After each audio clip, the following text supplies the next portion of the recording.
If I were to tell you the best thing you can do for your health span this decade is to eat a steak and take a nap, most fitness influencers would lose their mind. But it's not a meme and it's not a joke.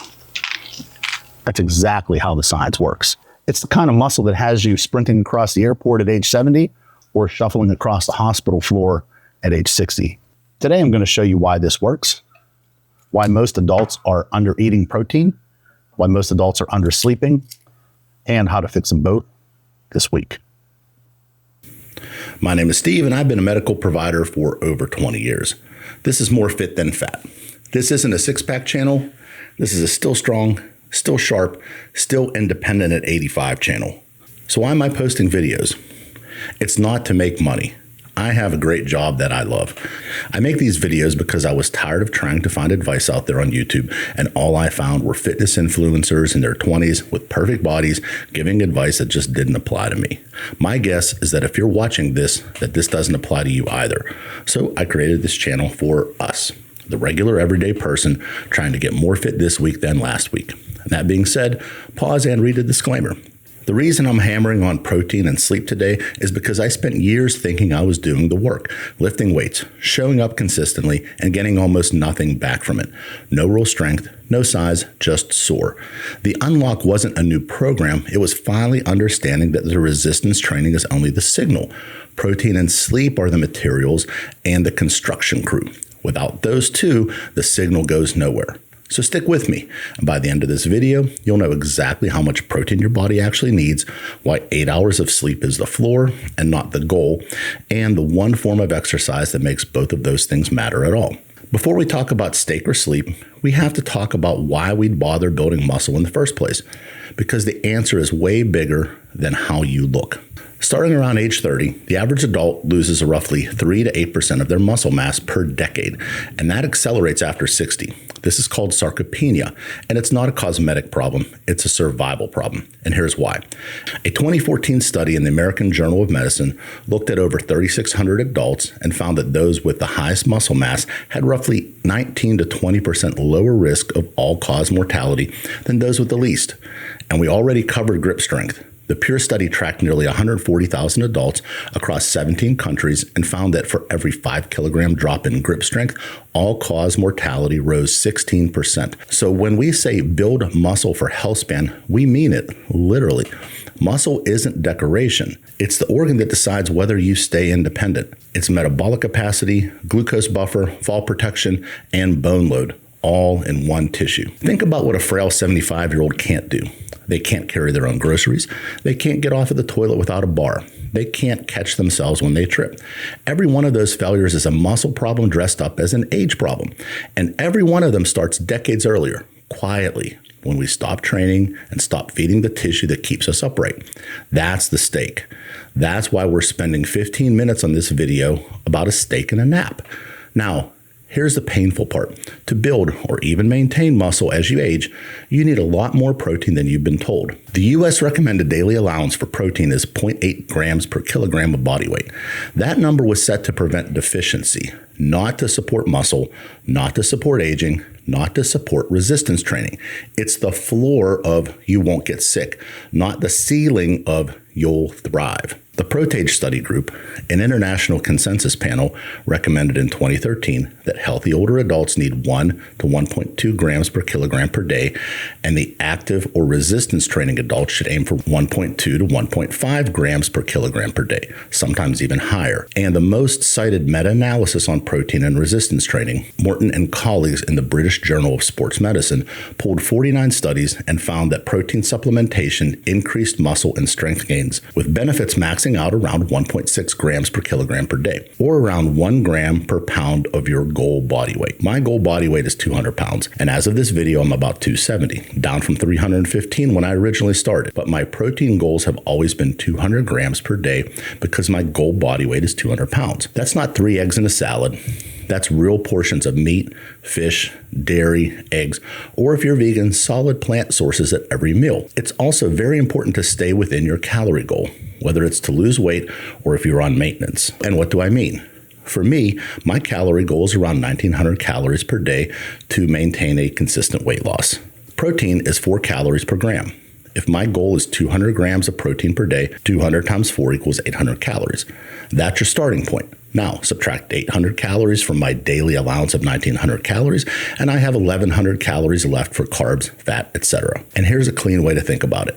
Aim for 30 to 50 grams of protein at each of 3 or 4 meals.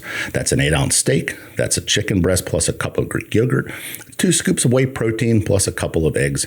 Make sure you are accurate. Weigh your food out. Use one of the many apps to track it. Do you want honesty here or do you want BS? I didn't say this was not going to be hard, but you know what is harder? Being out of shape and not being the healthy person that you know you can be.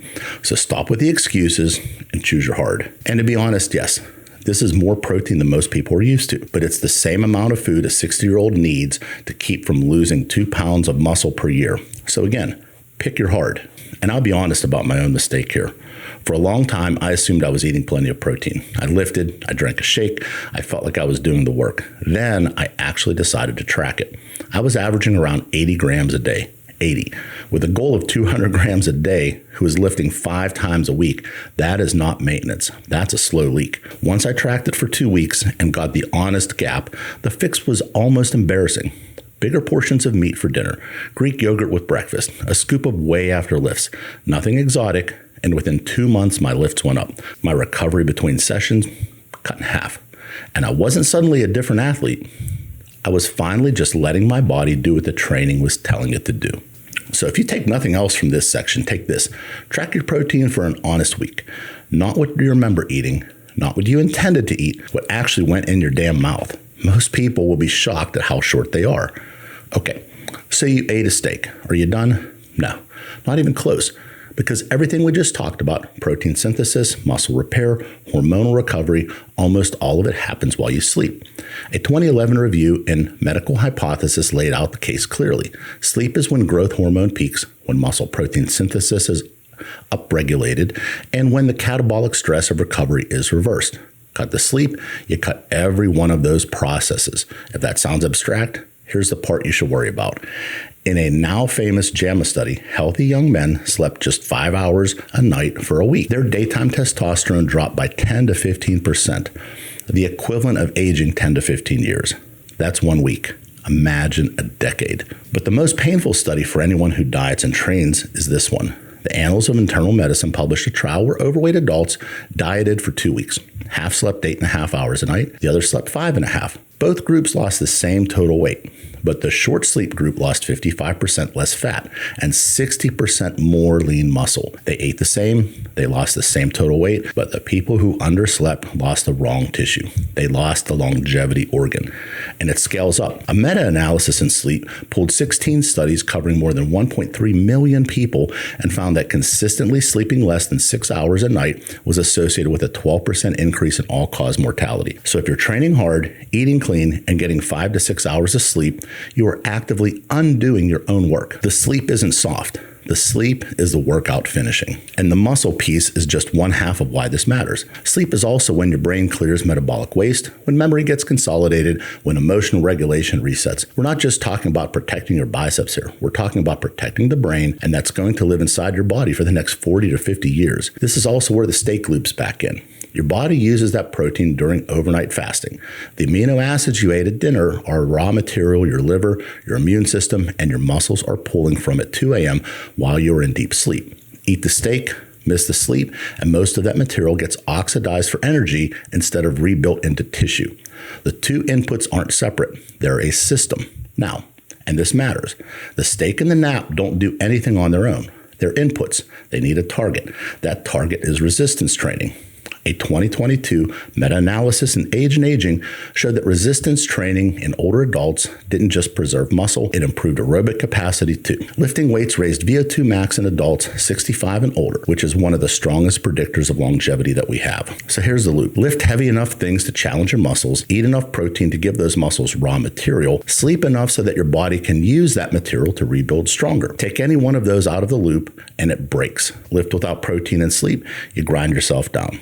Eat protein without lifting, and you have nowhere productive to send it. Sleep without lifting or eating well, and you're just a well-rested, slowly shrinking version of yourself. You don't need a perfect program. You need about 3 to 4 sessions a week of progressive resistance work. Squats, hinges, presses, pulls, carries. That's enough stimulus for almost anyone watching this. And by progressive, I mean the load goes up over time. Not every week, not every session, but over months. The weight you struggled with in February should feel like a warm-up by August. If it doesn't, you're not training, you're just exercising. And there's a difference, and your body knows it. Let me give you the simplest action plan that exists for this. 1, calculate your protein number, hit it every day, spread it across 3 or 4 meals. 2, give yourself a real shot at 7 to 9 hours of sleep. Not in bed for that time, actual sleep. That means a fixed bedtime, dark room, cool room, no doom scrolling at midnight. 3, lift 3 to 4 times a week. Full body, hard sets, progress the load slowly. That's it. That's the whole thing. And I'll do a future video on what this kind of workout should look like for a week. It's not as complicated as you think. If this video changed how you think about protein and recovery, do me one favor, like and subscribe. We're a small channel, growing fast, and every subscriber helps us reach the next person who's one steak and one good night's sleep away from not only a longer life, but a healthier one and more active one. And I'll see you again soon. Even more fit than today.